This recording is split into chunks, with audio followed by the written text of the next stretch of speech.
Okusharamwo kwinguzibwo mu mpanuro z'ebiro bishatu zendirizo bariyanyumwe bazyo kandi zikorirwa mu Uganda ahari Gongo Country Hotel aho muri Mbara. Empanuro zetabirwemo bakomanda b'endengo zitari zimwe na zimwe b'amahanga gagombi kandi ogubire guryo mu rundu rwa kana kwihempanura zo muri ngogu zitandika. Major General Francis Tachurgo ryo muhezi wo mudumizi w'amahega hitaka ga UPDF n'wabira ryo mujenye mukuru aha mukoro go kuhendera empanurezi. Ikindi no kugira ngo babashe kwerezana amakuru nari information kubasha ikwadirine no kwirinda ahansharo zabo kwenda ngo bombe hamwe babashe gukora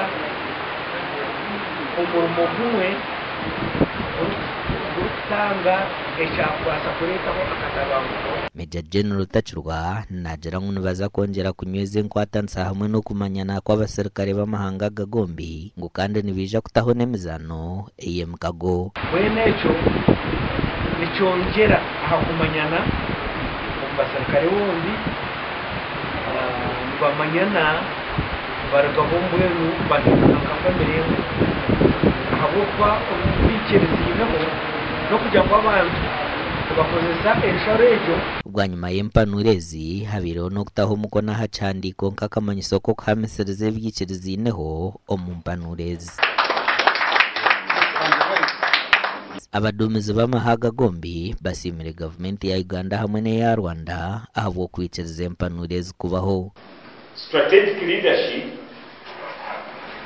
made an MOU authorizing forces that neighbors each other from the border to always have cross-border meetings.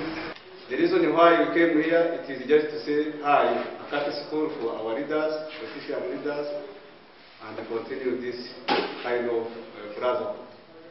So, while these people are greeting you, as you are aware, aha muhirwe empanurezi hona habireho no kuhanisebera bahagati y'abakomanda babona nk'akamanyiso ko bumwe hamwe n'enkwatansa. Amakoraga gasha kwa Abdukalim Sengendo.